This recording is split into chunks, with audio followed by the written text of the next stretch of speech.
সালে হারি নাই, আমরা 24 সালেও হারবো না। আমাদের যে ব্লকেট, সেই ব্লকেটে আমরা অভূতপূর্ব সাড়া পেয়েছি। আজকে আমরা অনেক জায়গায় সমন্বয় করতে পারিনি, কিন্তু শিক্ষার্থীরা স্বতঃস্ফূর্তভাবে নেমে এসে তারা ব্লকেট কর্মসূচি পালন করেছে।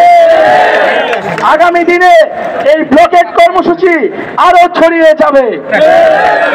আমরা বন্ধুগণ এতদিন আন্দোলন করে আজকে পর্যন্ত পুরো জাতির দৃষ্টি আকর্ষণ করতে পেরেছি।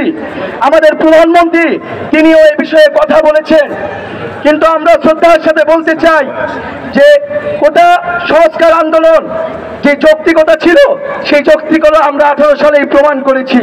সংবিধান অনুযায়ী নাগরিকের যে সুযোগের সমতার কথা বলা হয়েছে, আমরা কিন্তু সংবিধানের পক্ষে লড়াই করছি। বন্ধুগণ, আমাদেরকে আদালত দেখিয়ে লাভ নেই, আমরা আপনাদেরকে সংবিধান দেখাচ্ছি। তো বন্ধুগণ, প্রধানমন্ত্রী নিজেই সংসদে দাঁড়িয়ে আমাদের কোটা বাতিলের পক্ষে রায় দিয়েছিলেন। আমরা আশা করব এবারও তিনি শিক্ষার্থীদের পক্ষে, শিক্ষার্থীদের যে জনমত তার পক্ষে সংসদে দাঁড়িয়ে কোটা বৈষম্যের চূড়ান্ত সুরাহা আমাদেরকে দিবেন। বন্ধুগণ, আমরা একটি কথা বলতে চাই, বারবার আমাদেরকে বলা হচ্ছে যে আদালতের বিষয়, এবং আমরা কেন রাজপথে আছি, আমরা কেন অপেক্ষা করছি না। আমরা আর কতকাল অপেক্ষা করব? আমরা 50 বছর অপেক্ষা করেছি। আজকে 2018 সালের পরও 5 বছর পরে, 6 বছর পরে আজকে হঠাৎ করে আবার সেই কোটা ফিরে আসছে। আজকে শিক্ষার্থীদের পিঠ দেওয়ালে ঠেকে গেছে। আজকে আমাদের কাছে আর কোনো অপশন নাই। আজকে হয় আমরা দাবি আদায় করে আমরা ঘরে ফিরবো, আমরা ক্লাসরুমে ফিরবো, অথবা আমাদেরকে এই দেশ ছেড়ে চলে যেতে হবে। আজকে যেই দেশে মেধাবীদের মূল্যায়ন নাই, সেই দেশে কেন মেধাবীরা থাকবে?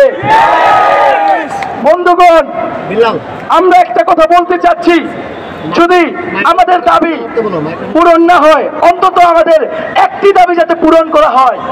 সেটি হচ্ছে, আমাদের কোনো দাবি যদি আপনাদের কাছে যৌক্তিক মনে না হয়, কোনো দাবি যদি মনে হয় আপনারা পূরণ করবেন না, তাহলে একটা দাবি পূরণ করবেন, যেটা হচ্ছে আপনারা 100% কোটা করে দিবেন। আমরা আর প্রশাসনে যেতে চাই না। সেই প্রশাসন কোটাধারীদের প্রশাসন, সেই প্রশাসন আমরা চাই না। হয় এখান থেকে কোটা বৈষম্য নিরসন হবে, নইলে এটা কোটাধারীদের দেশ, এটা ঘোষণা করতে হবে। বন্ধুগণ, এ পর্যায়ে আমরা আমাদের আগামীর কর্মসূচি ঘোষণা করছি। আমাদের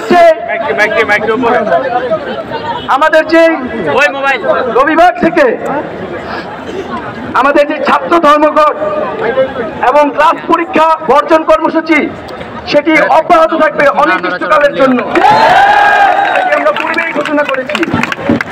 আর আমাদের যে ব্লকেট কর্মসূচি, সারা বাংলাদেশে আরো বিভিন্ন পয়েন্টে আগামীকালও ব্লকেট চলবে। আমরা আজকে শাহবাগ থেকে কারওয়ান বাজার পর্যন্ত গিয়েছি, আমরা আগামীকাল কিন্তু ফার্ম গেট পার হয়ে যাব। ব্লকেট, ব্লকেট, সারা বাংলা ব্লকেট, সারা বাংলা ব্লকেট। 3:30টায় আমাদের কেন্দ্রীয় লাইব্রেরির সামনে জমায়েত হবে এবং আমরা আমাদের ব্লকেট কর্মসূচি পালন করব। আপনারা কি আগামীকাল আসতেছেন?